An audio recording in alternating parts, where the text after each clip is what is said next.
सालाना 3 लाख कमाने वाला ऋषुश्री अफसरों के संपर्क में आते ही 15 करोड़ कमाने लगा।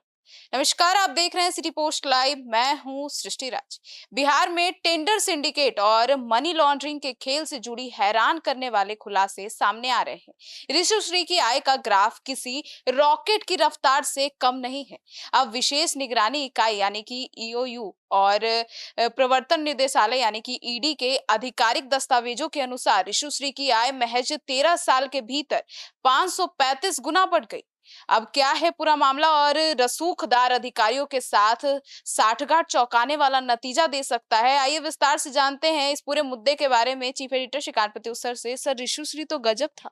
आपकी नौकरशाहों के साथ किसी टेंडर माफिया की सांठगांठ हो जाए जी, तो क्या हो सकता है, ये कहानी बता रही है। जी, 3 लाख रुपया वार्षिक आय थी उसकी। पल्सर मोटरसाइकिल से चलता था और 15 साल में उसने कितनी बड़ी छलांग लगाई।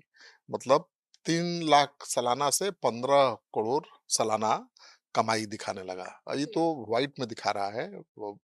पीछे बाकी काला धन का क्या खेल होगा वो तो आप अंदाजा भी नहीं लगा सकती हैं। जी, साल 2011-12 में रिशु की सालाना आमदनी 2,79,000 थी, ठीक है जी, ना? जी, जो 2024-25 में बढ़कर 15 करोड़ रुपए हो गई। अब सोचिए ऐसा कौन व्यापार है, ऐसा कौन कारोबार है भाई, जिसमें कमाई 500 गुना से ज़्यादा बढ़ जाएगी किसी की। जी, यह कोई सामान्य व्यापार ग्रोथ तो माना नहीं जाएगा, बल्कि रसूखदार और अधिकारियों के साथ साठगांठ का ये प्रतिफल है। जी, ऋषुश्री की आय उसी अनुपात में बढ़ी जिस अनुपात में उसने बिहार की प्रशासनिक व्यवस्था को हाईजैक किया।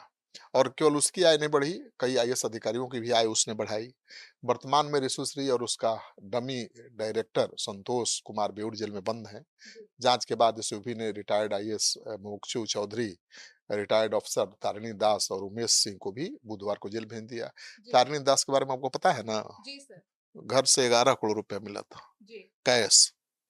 और कैश सोचिए कि वगैरह। जो जी, अभियंता जो रिटायर हो चुका है, उसके घर से 12 करोड़ 11 करोड़ रुपया की बरामदगी होती है, ये कितनी बड़ी बात है। और रिटायरमेंट के बाद भी मलाईदार पद पे बने रहना। रिटायरमेंट के बाद भी उसको क्यों रखा, किसने रखा, जी, क्या उसके पीछे मकसद था? जी, देखिए, चारा घोटाला हुआ तो लालू यादव ने खुद तो घोटाला किया नहीं था, उनके राज में घोटाला हुआ इसलिए जेल जाना पड़ा। जी, लेकिन ये तो अजीब सी बात है भाई कि इतना बड़ा चारा घोटाला से कई गुना बड़ा घोटाला हो गया और किसी नेता मंत्री पर आंच नहीं आई है अभी तक। जी। अभी को तक किसी भी नाम का खुलासा नहीं। जिन अधिकारियों का नाम ईडी की जांच में आया है उनके खिलाफ भी क्या कार्रवाई हुई है?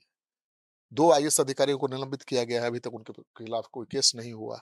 केस अब जेल भेजा गया है इतना दिन बाद। जी। और बाकी जो बड़े-बड़े आईएएस अधिकारियों हैं जिनका नाम आ रहा है, उनके खिलाफ क्या कार्रवाई हुई है सर, अभी संजीव हंस तो अभी भी गायब है इस तक? मामले संजीव हंस तो पहले ही भई वो जेल जा चुके हैं। जेल गए थे, फिर आए, निलंबन खत्म हुआ, पोस्टिंग हुई।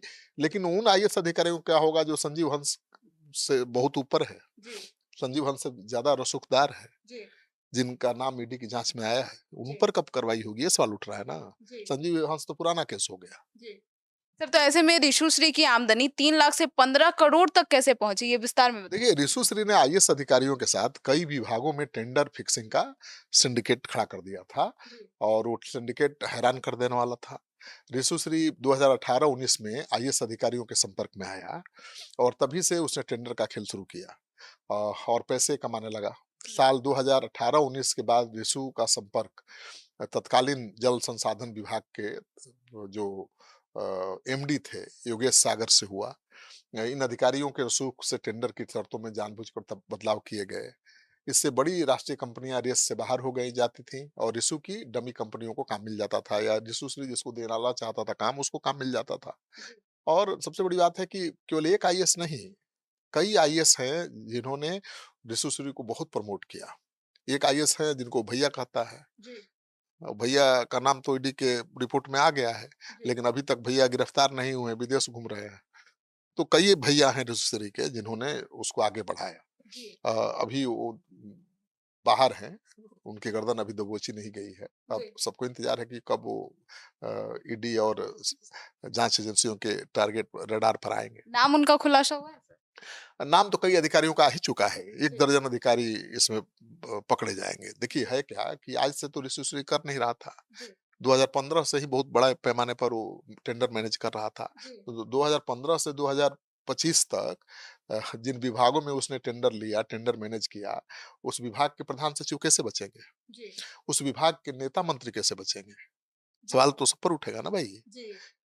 सर तो ऐसे में टेंडर किसी को भी मिले कमीशन रिशु को ही मिलता था। बिल्कुल, ऋषु श्री टेंडर मैनेज करता था तो कमीशन मिलेगा ही। जी। बड़ी-बड़ी कंपनियों के लिए मैनेज करता था। पहले वो छोटा-सा ठेकेदार था और छोटे-छोटे ठेके लेने के दौरान उसने संपर्क बनाया अधिकारियों से और एक महिला है जिसका नाम मैं बाद में खुलासा करूँगा, उसको आगे करके उसने आईएएस अधिकारियों को अपने जाल में फँसाया। जी। फिर उसने आईएएस अधिकारियों की मदद से टेंडर का अ, प्रस्ताव तैयार करना या कराना, डीपीआर बनाना, सब कुछ अपने हाथ में ले चुका था वो। जी। जब ऊर्जा विभाग में स्मार्ट मीटर जैसे काम तोशिबा जैसी बड़ी बहुराष्ट्रीय कंपनियों को मिलते थे, जी। तो रिसु की सेल कंपनी रिलायबल इंफ्रा को परामर्श शुल्क के नाम पर भी करोड़ों रुपए ट्रांसफर किए जाते थे। ये जी। कौन बड़ा भाई आदमी था जो परामर्श शुल्क के नाम पर करोड़ों रुपए ले लेता था। वीरपुर में 125 करोड़ के फिजिकल मॉडलिंग सेंटर का काम पहले दूसरी कंपनी को दिलाया गया, फिर बैक टू बैक इसे रिसुश्री की कंपनी को सौंप दिया गया। मतलब जी। बड़ी कंपनियों को काम दिलाता था, उनसे कमीशन भी ले लेता था और उनका काम उनसे काम भी ले लेता था। जी। ड मतलब डायरेक्ट डायरेक्ट हो या इनडायरेक्ट पहले खुद ही और अब कमीशन का पैसा भी अपनी कंपनी में ही लेता था। जी। कमीशन का पैसा भी वो कंसल्टेंट के नाम पर अपनी कंपनी में पूरा चेक से लेता था, अकाउंट पे लेता था। इतना रसूखदार था। जी। देखिए शुरुआती दौर 2010, 11-15 में उसने बीटेक पूरा करने के बाद छोटे-मोटे ठेका लेने के काम से का शुरुआत किया। शुरुआत किया। जी। वित्तीय वर्ष 2011-12 में उसकी घोषित सकल आय मात्र 2,79,000 रुपए थी। जी। 2014-15 तक यह बढ़कर 15 लाख 16 लाख तक पहुंची। जो एक सामान्य बिजनेस ग्राफ हो सकता है, किसी की जी। कमाई इतनी तो बढ़ ही सकती है। जी। लेकिन साल 2015 के बाद विशु ने सिंडिकेट बना के जब काम शुरू किया, तो 2021-22 में उसकी आय अचानक पहुंच गई लगभग 3.5 करोड़ पर। और इतना ही नहीं, इस दौरान उसने सरकारी विभागों में गहरी पैठ बना ली थी।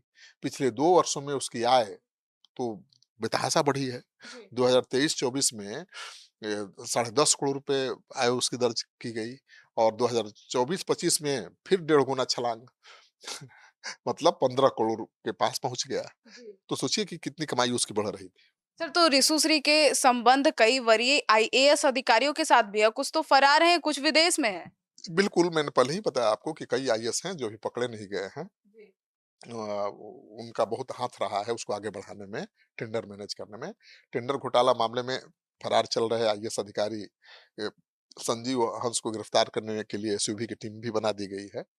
बुधवार को भी उनके सरकारी आवास और कार्यालय में छापेमारी की गई थी, लेकिन वो मिले नहीं।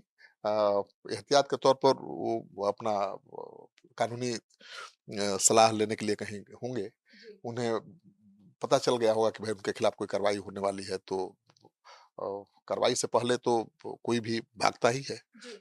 कि कानूनी मदद ले सके। इस टेंडर घोटाले में एक और आईएएस का नाम आया है। एक क्या, आधे दर्जन से ज़्यादा आईएएस का नाम है, जो अभी सामने मीडिया में नहीं आ रहा है, जी। लेकिन ईडी के सामने आ चुका है। जी। और एक आईएएस हैं जो प्रमुख पदों पर हैं और ईडी की पूछताछ में ऋषुश्री ने उनका नाम बताया है जी। कि यही मेरे आका हैं, जो मेरे लिए काम करते थे और उसके मनपसंद के अधिकारियों का ट्रांसफर पोस्टिंग कराते थे। जी। उसके हिसाब से टेंडर और डीपीआर बनता था। जी। तो अब ये भैया कहाँ हैं? ईडी खोज रही है। जी। जांच एजेंसी भी हो सकता है कि उससे पूछताछ करे, क्योंकि कड़ियों को उसके बयान के बाद उसके कड़ियों को जोड़ा जा रहा है उस आईएएस अधिकारी से और रडार पर आ चुके हैं वो। जी। विदेश से लौटने के बाद उनको पूछताछ के लिए बुलाया जा सकता है। तो ऐसे में बताया जा रहा है कि विदेश में और सूत्रों के अनुसार नगर विकास, सिंचाई विभाग और भवन निर्माण और बुडको में भी तैनात कई सीनियर आईएएस उनके संपर्क में थे। बिल्कुल, बुडको देखिए है क्या ना कि बुडको एक नोडल एजेंसी है, मतलब नगर विकास का कोई प्रोजेक्ट है, तो बुडको उसको टेंडर करता था। जी। लेकिन भाई टेंडर तभी होगा जब विभाग निकालेगा, तो टेंडर ही डीपीआर बनवाता था, टेंडर ही टेंडर की पॉलिसी बनवाता था जी। और फंड देता था बुडको को। तो जो अधिकारी फंड देगा, उसकी तो बुडको वाला सुनेगा। जी। भाई हमने फंड दे दिया 1000 करोड़, इस कंपनी को मदद कर देना। वो दे देता था कि साहब ये फंड दे रहे हैं, कर रहे हैं, इसको दे देना, दे देता था। तो फंसे तो बुडको वाले हैं डायरेक्ट, लेकिन पीछे कौन वो अधिकारी था जो फंड देता था और कहता था कि इसके लिए टेंडर मैनेज करो, उसी की पड़ताल अभी हो रही है। और इसमें तो कई मंत्री भी आएंगे। भाई उस दौरान जो मंत्री थे वो कैसे पल्लू झाड़ सकते हैं, जो प्रधान सचिव थे कैसे पल्लू झाड़ सकते हैं? ठीक है, प्रधान सचिव कहेंगे हमने डायरेक्ट कोई टेंडर नहीं दिया, हमने तो बुडको को पैसा दिया, ठीक है ना? लेकिन बुडको से टेंडर दिलाने के लिए पैरवी तो की होगी ना, क्योंकि पेमेंट जिन आम कंपनियों के पेमेंट महीने 2 महीने में होते थे, ऋषिश्री के कंपनियों का पेमेंट 1 सप्ताह में होता था। क्योंकि वहाँ कमीशन लेना था ना, जल्दी-जल्दी पेमेंट मिलेगा तभी कमीशन मिलेगा। तो आखिर किस अधिकारी के मदद से ऋषिश्री अपना पेमेंट 1 सप्ताह में निकाल लेता था और बाकी लोगों का महीना 2 महीना लगता था? तो जाँच होगी तो खुलेगा, दर्द पर खुलेगा और कोई बचेगा नहीं। तो सुना आपने, तो अब कई मंत्रियों और आईएएस अफसरों पर गाज तो गिरने वाली है। आपकी क्या राय है इस पूरे मामले को लेकर? अपनी राय ज़रूर बताइएगा। धन्यवाद।